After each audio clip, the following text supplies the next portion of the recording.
Use the code CHICKEN in the shop. Hey guys, the chicken is here. We are cranking up the mic volume. We are back today with another, you guessed it, Boom Beach video.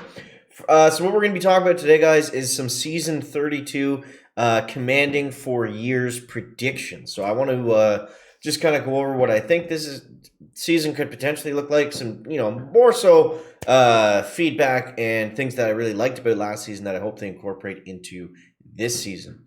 And guys, I want to say right off the bat, thank you so much for the subscriber push, trying to get us to 30,000 subscribers on the chicken's 30th birthday. I've been out of commission in the last couple days. I honestly have not slept in the last 56 hours.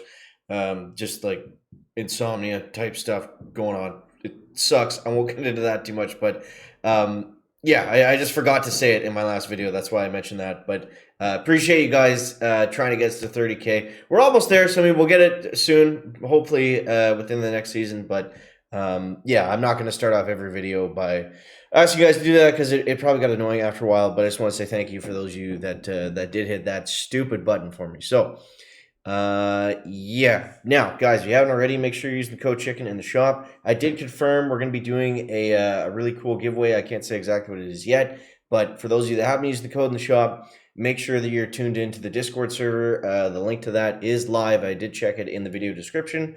And all you got to do is join the Discord server, tell someone you're using the code CHICKEN, and we will get you entered into that giveaway. And there's not a ton of people in there, so I mean, it's a good thing to do. Now, let's use a different loadout. Scorchers was kind of boring.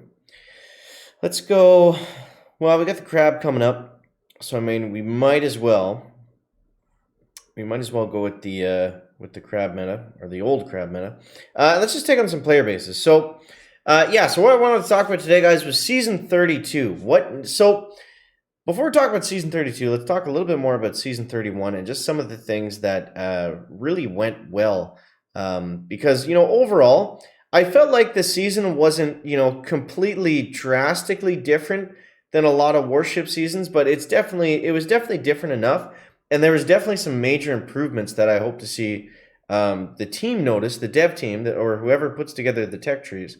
I hope they notice that, and I hope they put them in. And the biggest thing was just it's kind of a broad statement, but just the diversity in the tech tree. I felt like this was really one of the first seasons where we had clearly defined, prominent, different paths that worked out well, and it worked out well depending on how much starting tech that you had. So, for example, if you were a maxed out 6ER or close to that, you had your minute where if you had kind of planned your season all around that, you had your minute where you could get up to rank 2350 and even potentially finish top 500 maybe, but that would probably need more starting tech. But yeah, there was just a bunch of different options. Warriors were super hot off the start, and then we moved into we could go Scorchers.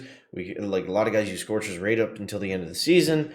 Depending on the defenses you got, if you got all of them or if you just got some of them, if you went early in and you got all the prototypes, or if you kind of held back and you had a little bit more offense, like everything kind of worked. You just had to, kind of define your path and stick to it rather than just getting everything, which is, something I've definitely been guilty of in past seasons. And yeah, that's something I've definitely learned over the last few seasons, not just Season 31, is to not just get everything. That's typically not a good strategy. You have to kind of plan a little bit, right? Come with a plan or leave in defeat. But I felt like that was something that really stood out to me about Season 31 anyways. And I hope that that's something they continue, that they don't just put junk on the tech tree as filler, that it makes sense, that it's properly thought out, and that there's a reason for things to be there, or at the very least it's stuff that you unlock that isn't what I like to call a key vacuum, right? So that just means stuff that doesn't help you, like unlocking let's say, for example, unlocking medics or unlocking cryo tanks or something like that, that we're just straight up not going to use no matter what we're doing. We're just never going to use that. I don't know if there's anything that I would like clearly define as a key vacuum from season 31, and that's something that I really like to see because it just helps with the staleness and it helps with the progression. I mean, if you even look at it this way, what's a problem in Warships? A problem in Warships is when you're unlocking stuff and it's not helping you. It's not fun and it's just annoying and it just, you basically don't play the game at those times. So to have less of those, however that is defined, I think is a great thing. And I know it's definitely hard. It's not easy to, just create these perfect tech trees where everything just, lines up magically and makes sense. You're going to have your stale points every single season. There's going to be stale points. There's going to be grinding points.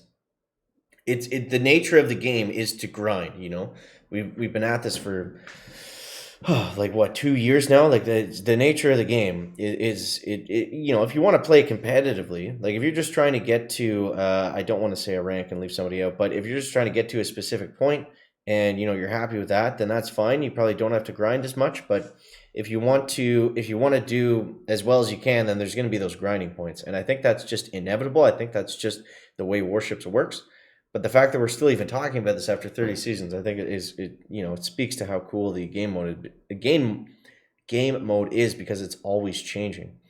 And yeah, so yeah, the biggest thing was the tech tree, the diversity in the tech tree,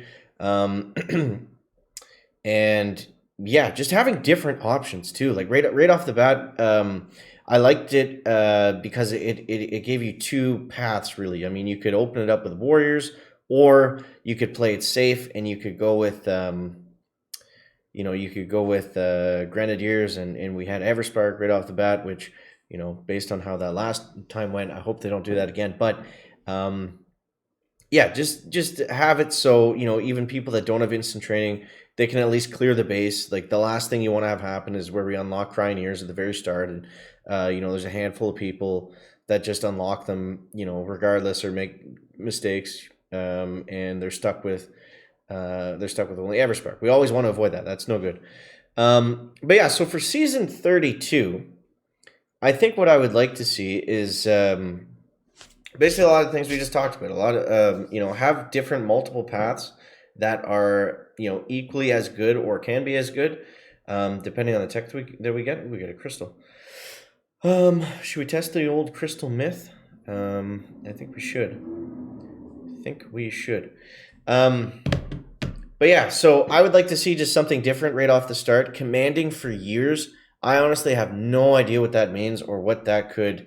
It's a bit of a stretch to come up with anything just simply from that title, but there has been a lot of speculation, I will say, in the community of people thinking that this means, or could potentially mean, a throwback season. There's been a lot of people talking about that, so I think that would be really cool. I think that would be really cool for a couple different reasons. Number one, we already know, if we have the same old tech tree, I think number one, it's easy for the dev team to just do that, just put it out, and it doesn't require any dev time, which is obviously, something that we kind of not struggle with, but seem to lack in Boom Beach these days. But not that that's necessarily a terrible thing, but where is it going with that? I got on a bit of a tangent there. Yeah, it would be easy for them to create. I think it would be really fun. Like it would be the first time that we've actually played a season, or we would actually know the tech tree well in advance of it actually coming. That being said, I do not want it to get to the point like it's where it's at with Mega Crab right now, where it's the same exact seasons every single time. It's the same exact style of crabs every single time, and they don't change. I don't want that. But I think it would be cool to just mix it in every once in a while, especially like a super throwback. Like, let's go back to season 1, make it 60 days. Let's do something crazy. Just something like that, just to change it up, I think would be really interesting. And, another thing that we had last season that we had never had before is we had multi-nodes with rocket launchers, shock launchers, boom cannons, some of the heavier defenses that we typically don't have the option of adding. I'd love to see them do more of that because it really, opens up your defense to building it in a certain style, or, it just gives you more variety of choices of defenses and, just different layouts you can build and things like that. So I hope it's more like some of those things. I don't have any of my tribes boosted. I got all this gold, and I'm just slowly losing it. Someone asked me how much gold that I typically lose per battle, and I said I think it was like at least 2 each time. It looks like it's less than that, but it's at least 1.3 million gold. A few times a day. I'm not getting hit too much at 367 victory points, but yeah, but I want to know what you guys think. What do you guys think? Let me know down below in the comments what you're expecting for Season 32, and more importantly, what you want to see as well. So, guys, as always, thank you so much for watching. That is going to wrap it up for the video today. Make sure you leave a like if you found it interesting and entertaining or informative. Catch you the next one, guys. Check it out. Back.